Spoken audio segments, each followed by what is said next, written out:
So in the today's class, we'll start with a second type of constructor known as parameterized constructor. So first, the parameterized constructor means what is a parameterized constructor?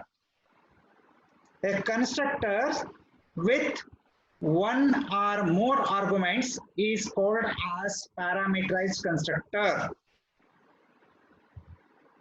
So in this parameterized constructor, we can provide different set of values for different objects.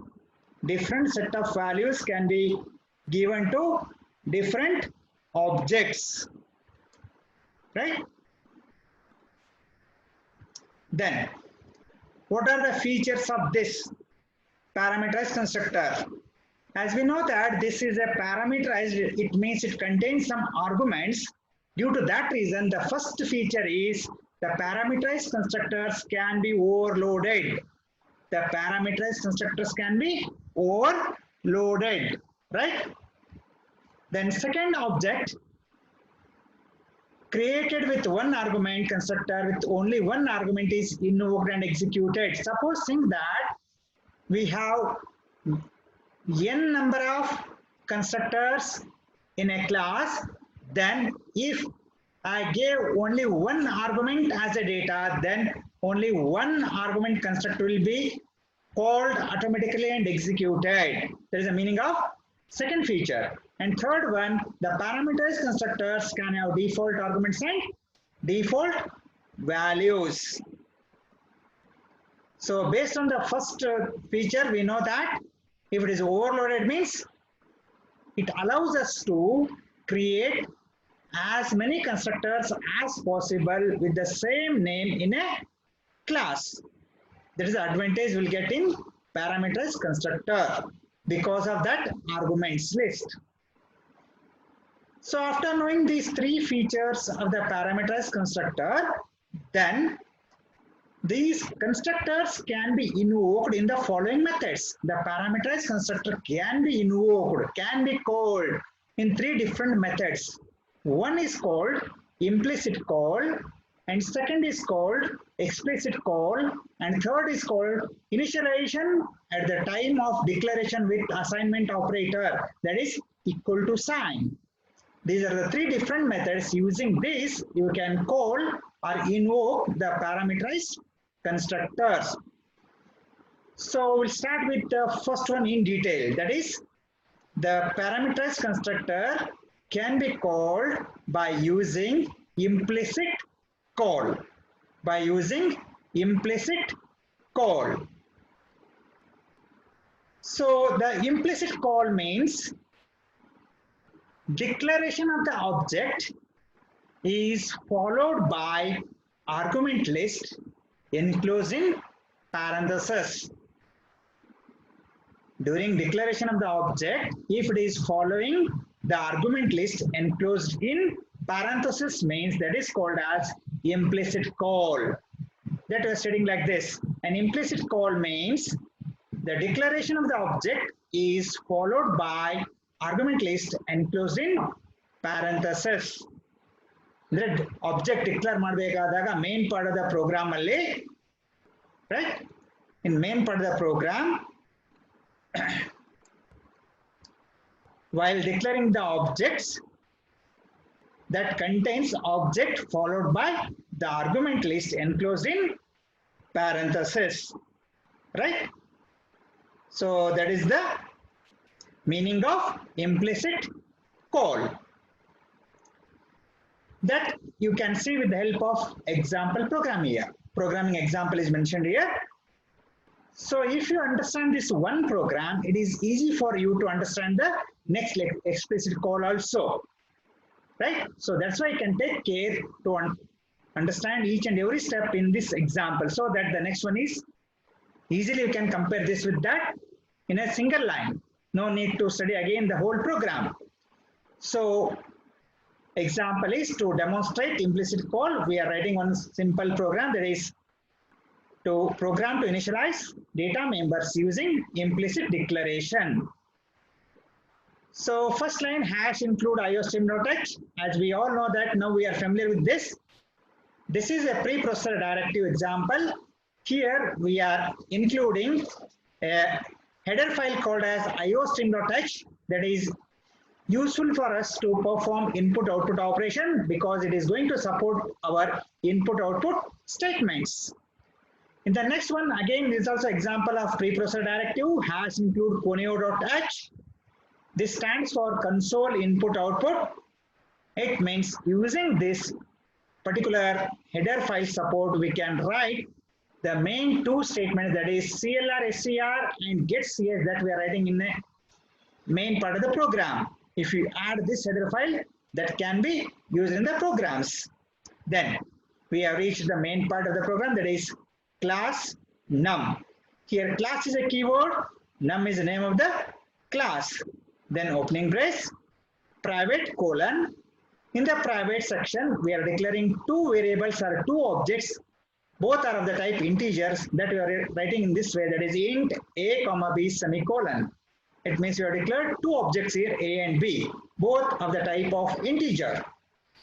Then in the public section, public access specifier, we are starting with a constructor, that is parameterized constructor. Num, open parenthesis, int m, comma int n. Why it is called as parameterized constructor? Because when you observe this function name and class name, both are same, and this function contains some arguments, they are enclosed in parentheses. M and N are the two arguments for this particular function. This is a special member function because this doesn't have any return type specifiers. So this is understood that this is a parameterized constructor that we are mentioning here with the help of comment also. This is a parameterized constructor. In this constructor, the body contains two instructions, that is a equal to m and b equal to n. It means the value of m is assigned to a here, first instruction. The value of n, whatever the value if the m takes, that will be assigned to a. And in the second instruction, whatever the value the second argument n takes, that n value is assigned to b, because we have declared a and b as the objects in prior section. The m and n value are assigned to a and b. This is the body of the parameterized constructor. Then we are moving towards one member function, that is void display. Open parenthesis, close parenthesis, next line opening brace. Here we are displaying the value of a and b by using cout statement. Cout a, cout b along with that message a equal to and b equal to. Then closing brace. Then next line closing brace semicolon. It means this terminates the class here. The class is ended here. Next, we are moving towards main part of the program. Void main, next line opening brace. Now we concentrate what is the meaning of implicit call that we are writing in the first line here. That is num obj1 open parenthesis 10 comma 20 close parenthesis semicolon. This is the line. It is a line called as implicit call example. It is what you said in the beginning. What is implicit call? The declaration of the object followed by the list of arguments enclosed in parentheses that we are writing here. What is num here? Num is a class name. Then obj1 is the object name. Then 10 comma 20 are the two arguments.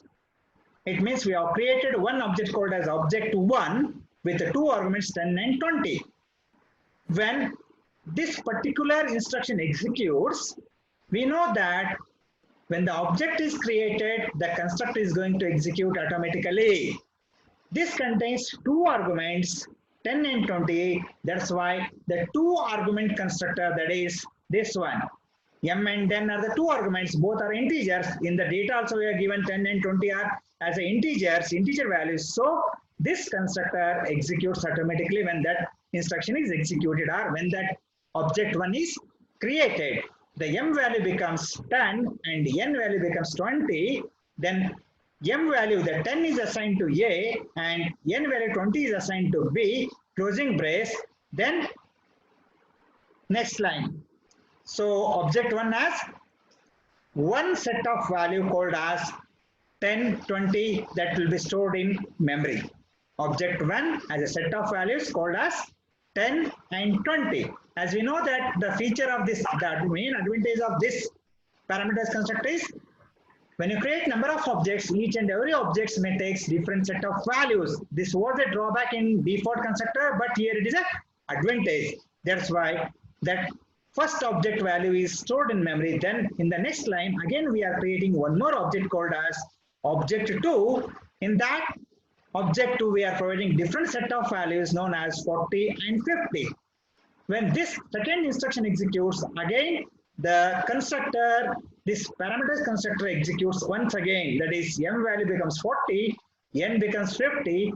That m value is assigned to A, 40, then n value 50 is assigned to B. It means the object 2 has a set of values A equal to 40 and B equal to 50. Again, these are stored in memory. So we have executed 2 instructions here. And in the third instruction, by using the object, we want to access the member of the class, that is display. That's why we are writing obj1.display. When obj1.display executes, directly the member function display is going to execute because we are calling here. So in this body, we have one instruction called as cout. That's why in the output, if you observe, cout A equal to 20, B equal to, sorry, A equal to 10, B equal to 20, we are getting it as first output because we are displaying object 1 values, because we know that object 1 contains 10 and 20.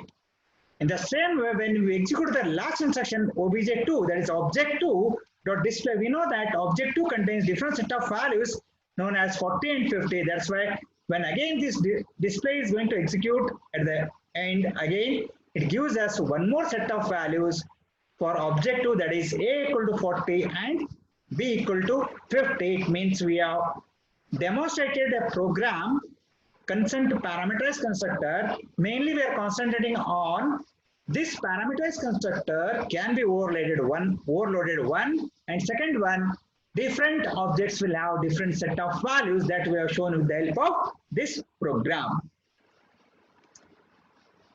So after knowing this, then we move on to the next part. One part we have completed, that is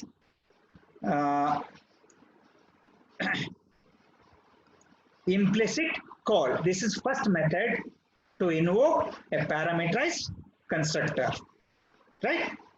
Then we move on to the next one, that is explicit call. Explicit call. Again, you can remember that what is the meaning of implicit call? The implicit call means declaration of the object followed by list of arguments enclosing parentheses that you have written in the example also. Num obj1 open parenthesis 10, 20 close parenthesis semicolon. This, if you remember, then that can be compared here in explicit call. Here, the second method, explicit call, means declaration of an object. Say it starts with same thing. Declaration of the object is followed by assignment operator, that is equal to sign. Declaration of the object is followed by assignment operator, comma, constructor name and argument list enclosed in parentheses. I'll repeat this. The explicit call means declaration of the object followed by assignment operator, constructor name and the list of arguments enclosed in parentheses. If you observe in the program here, the example, I'll show you that. What is the meaning of that particular instruction? The sentence. See, if you observe here in the void main, num obj1 equal to num open parenthesis 10, 20 close parenthesis semicolon. What is extra here? When you compare with the implicit call, the thing is, in the implicit call, the class name, object, and list of arguments enclosed in parentheses was the thing. But in this explicit call, we are getting two things extra here. One is assignment operator, and again a class name. Assignment operator and the class name, right? Or a constructor name, right? Assignment operator and the constructor name is extra here. It means class name, object name, then assignment operator, constructor name, list of arguments enclosed in parentheses. This is the meaning of that explicit call. Once again, I'll repeat that. Explicit call means declaration of the object is followed by assignment operator, constructor name, and arguments enclosed in parentheses is called as explicit call. Then after knowing the meaning of explicit call, if you check out the program, what we said in case of implicit call, the same program we are using for explicit also. That's why the beginning is same with the two other files and a class num that contains two objects in the private, two data members in the private section, A and B. Then we have used a parameters constructor num with int m and int n, same thing. Again, the body of that contains assigning m value to A, n value to B. Then again, same thing, void display. In that, we are going to display A value and B value. Only the thing we are going to change is only two lines, that is declaration of the objects we are going to change here. That's why I told you consonant on the first program, right? Only these two lines are changed here. Declaration of object remaining is same program what you learned in case of implicit call. So num obj1 equal to sign num open parenthesis 10 comma 20 close parenthesis semicolon. This is an example of explicit call instruction because here num is class name, obj1 is object name, then equal to is nothing but assignment operator, then one more num is nothing but constructor name, then that contains in front of that the list of arguments enclosed in parentheses, that is 10 and 20 are the arguments enclosed in parentheses ending with semicolon. So in this example also we are going to create two objects to understand the concept again. Object 1 contains 10 comma 20 and the same thing object 2 contains two arguments 40 and 50. Only the way of declaring the objects is different. It means the way of calling the parameterized constructor is different, otherwise the program is same as implicit call. I hope you understood this. If you have doubt, you can ask later. So next, after knowing that, that's why I'll conclude that when object 1 equal to num 10 comma 20 is executed, directly it goes to this particular constructor called as num int m comma int n. Here m value is 10, first argument, then n value is 20, then m is assigned to A, n is assigned to B, right? Then if I skip the second one, second object has 40, 50 like that, A is 40, B is 50, then if you display object 1 dot display, then using this member function display, we are getting output as A equal to 10, B equal to 20, and by using object 2, we'll get A equal to 40 and B equal to 50. The outputs remain same, but the way of calling the parameters constructor is different. Then we move on to the third method of parameters constructor, that is initialization of an object during declaration with assignment operator. Again, this is another third method and last method of parameters constructor to invoke. During declaration of the object, we are using assignment operator here. There is a meaning we are getting here. Then this third method is slightly different comparing to implicit and explicit call. Just concentrate on this.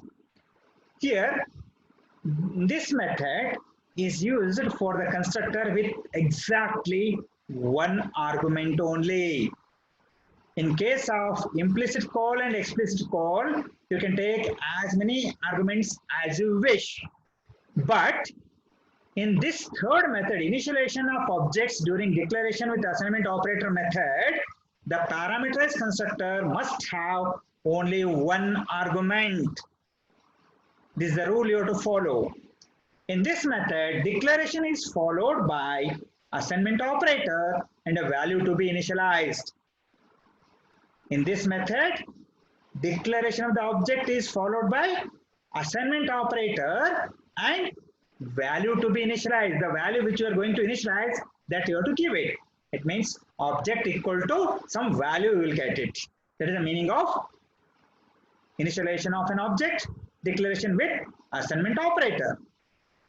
So if you observe the program, you can understand again that sentence, declaration sentence. So the program also slightly differs here because we have to take only one argument here. That's why slight modification is there. The first two hash includes are same. Then I start with the class num. Class is a keyword, num is name of the class.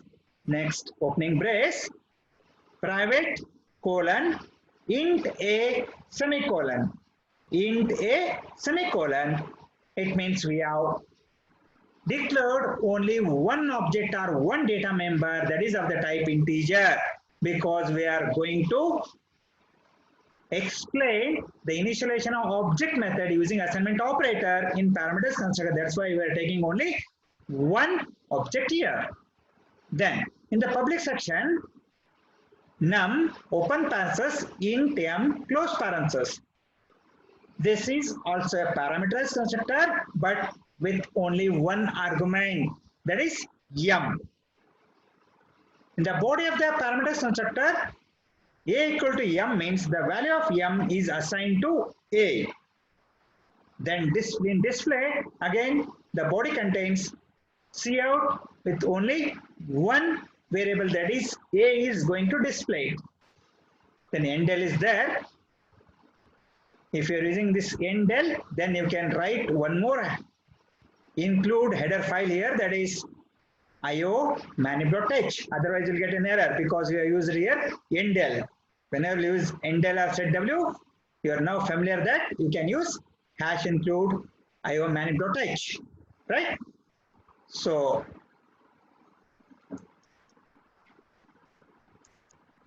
next, at the end of the class with this closing brace semicolon, when you observe the main part of the program, opening brace, wide main opening brace, num obj1 equal to 100, you have to write here semicolon is missing here. Num obj1 equal to 100 semicolon. Num obj1 equal to 100 semicolon. If you remember the sentence in the beginning, the declaration of the object followed by assignment operator and the value to be initialized. That is the meaning of initialization of object during declaration.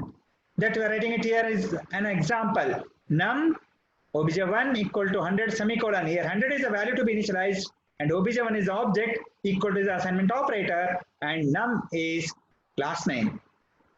And we have created one more object, second object, that is num obj2 equal to 200 semicolon. Again you have to put it here, it is missing here. So 200 semicolon. It means again we have created two objects. Object 1 is 100, object 2 is 200. Then we are writing here one cout, right? Cout object 1 equal to, because in the display we have not written that message, that we are writing it here. Otherwise straight away we can skip that, directly go with the next, that is obj1.display. Directly you will get value, or else you can use this cout also. If you use cout, you will get a message object 1 equal to, then in front of that you will get a value, right? So obj1.display, then directly it goes to the white display, then it displays object 1's value, that is a value is 100. The first output what we will get is 100 by using object 1. In the same way, object 2.display, again the display member function executes. At that time, a value is 200. It means two outputs will get 100 and 200. This is the meaning of that initialization of objects using assignment operator. This is the last method you studied in parameterized constructor. So we have completed now, complete that parameterized constructor. right? So next.